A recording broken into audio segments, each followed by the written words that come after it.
let's get to this. Uh, President Obama did announce, and before I set this up, I mean, actually, has anything else happened during the course of the show? Yeah, I mean, I don't know if I share your optimism about closing Guantanamo. It just seems that, look, President Obama promised to shut down Guantanamo. And let's also remember the politics of this. John McCain promised to shut down Guantanamo. It was a really broadly felt position during the lead up to the election of Barack Obama that Guantanamo was a travesty, which it is on human rights, in terms of American values, in terms of, frankly, the PR of our foreign policy. Republicans were totally intransigent, and President Obama did not use all the mechanisms available to him to close it down. That has been the reality of this presidency.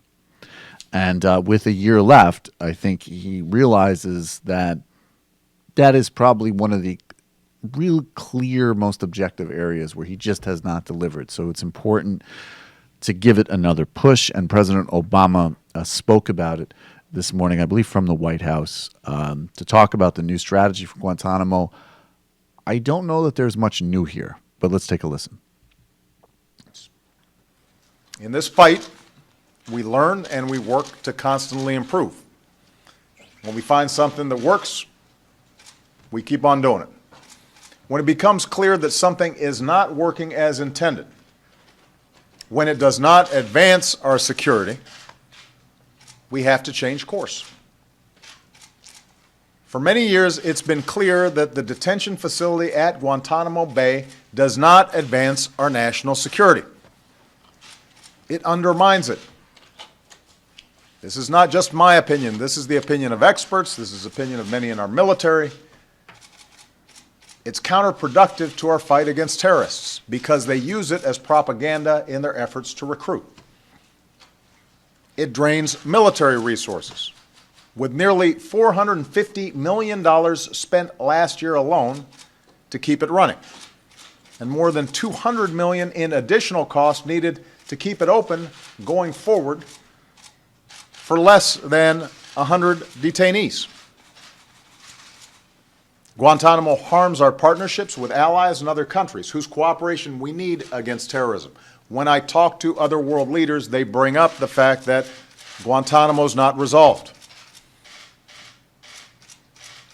Moreover, keeping this facility open is contrary to our values. It undermines our standing in the world. It is viewed as a stain on our broader record of upholding the highest standards of rule of law. As Americans, we pride ourselves on being a beacon to other nations, a model of the rule of law.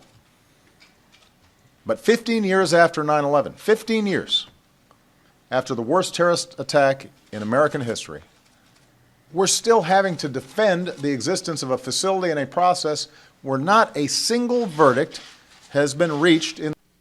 So he's absolutely right. And this bill will move before Congress, which will allow for relocating detainees in Guantanamo to facilities in the United States and prepare the groundwork for detention and trial. And it's not going to pass Congress. We know this. And I think, look, President Obama needed to be making this case much more vigorously and using tools at his discretion much more robustly from the beginning. It's also a good index, again, of how extreme we are. John McCain said we should shut down Guantanamo. And then in 2012, Mitt Romney said we should increase the size of Guantanamo. And now, of course, in this election cycle, all of the Republican candidates have flirted with torture, endorsed Guantanamo, and even in some cases, carpet bombing. So the lack of policy follow-through has consequences, and the Republican Party just gets more and more and more deranged and violent. And Guantanamo's another index of that, as well as being a continued stain and mar on our record.